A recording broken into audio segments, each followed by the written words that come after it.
Merci. Bon, je vais aller vite parce que tous nous avons une agenda. Donc, voilà, ici, ce qu'on a fait, c'est une nouvelle suspente avec Silodine, qui est, pour ceux qui connaissent, c'est les matériaux de Getzner qui nous donnent le monde des pertes énergétiques ou on va dire des pertes mécaniques. Moi, c'est l'amortissement. Donc, là, c'est dont on est en train de parler. Donc, voilà, c'est bon pour tout ce qui est isolation, nous tous on comprend bien tout ce qui est la boîte de la boîte, donc je vais sauter cette page. Vous connaissez déjà parmi entre vous un peu les tests qu'on avait fait avec différents systèmes, c'est-à-dire une suspension d'un plafond acoustique rigide avec des suspentes à base de caoutchouc ou à base de silomère. Donc ça, c'est un peu les gains qu'on peut avoir.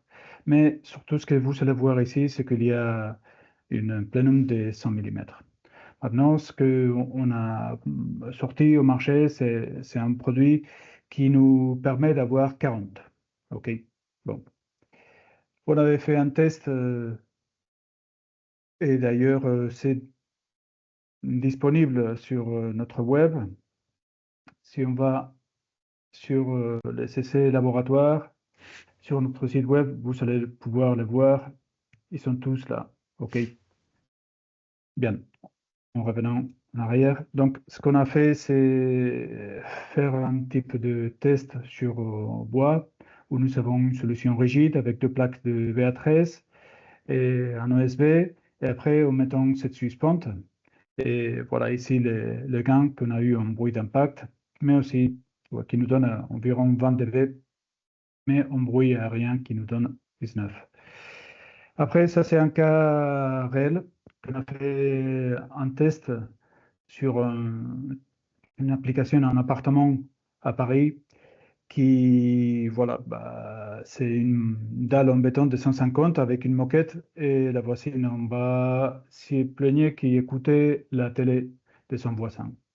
Donc, ce qu'on a fait, c'est en tenant en compte, on a mis ici, on a mis la même moquette, on a laissé la moquette, bien sûr, on a mis la suspente dont on a parlé maintenant, la channel clip et un placo duo.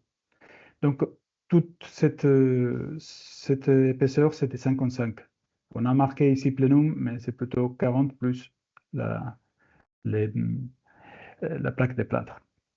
Donc, voilà, le résultat qu'on a eu initialement, c'était un bruit aérien, on avait 50, on a passé à 59, et pour le bruit d'impact, on a amélioré de 46 à 38. Mais je dis, le bruit d'air-choc, c'était pas ici la problématique, c'était plutôt le bruit aérien, c'était qui dérangeait la voisine.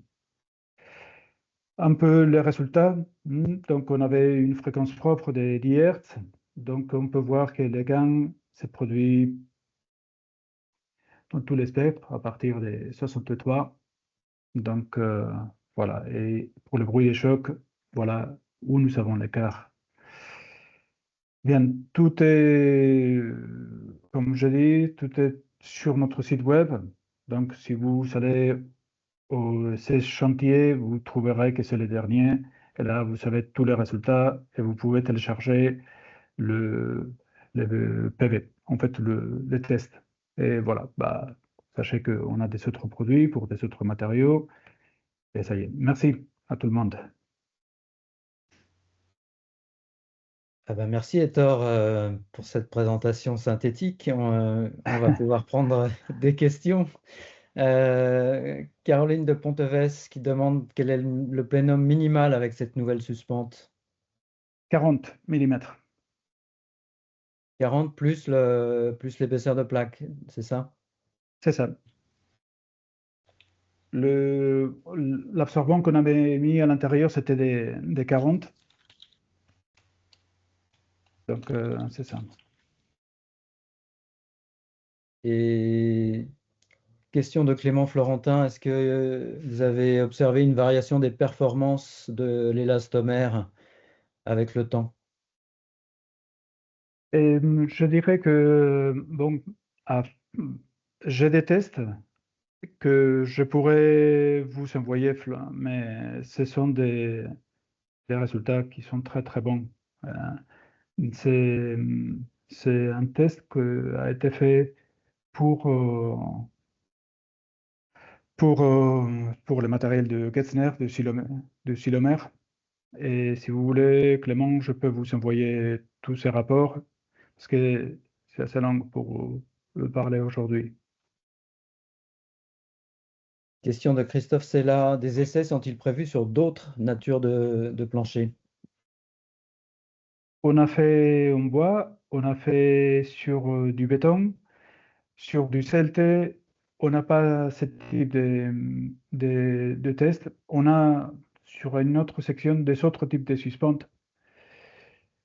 Oui, mais sur celle-ci, si jamais vous avez un cas sur du CLT, on aimerait bien faire avant les tests avant et après de le financer pour pouvoir comprendre.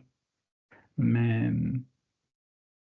on a voulu faire les tests dans les cas les plus défavorables. C'est celui que vous avez vu où il y a des OSB et des poutrelles en bois.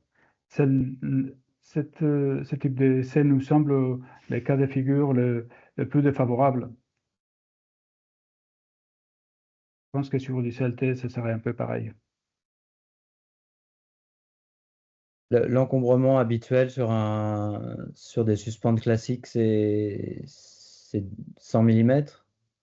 Oui, c'est très habituel. Très habituel. Et qu'est-ce qu'on perd en performance de passer d'un plénum de 100 à un plénum de 40? Bien, c'est quelque chose qu'on est en train de rédiger maintenant. Il est clair que plus nous avons du plénum, mieux ça aide dans tous les sens. Mais bon, on va faire un test qui va comporter un plafond à différentes hauteurs de plénum. Et je pense que pour vous donner une réponse technique, je pense que le mieux, c'est de pouvoir préparer déjà ces rapports. Mais bon, c'est toujours mieux. Mais on va pouvoir faire un rapport comme il faut de ce type de tests. Ce qu'on a fait en plusieurs auteurs. Ben, on sera attentif, on suivra ces informations. Merci beaucoup, Hector. Merci à vous.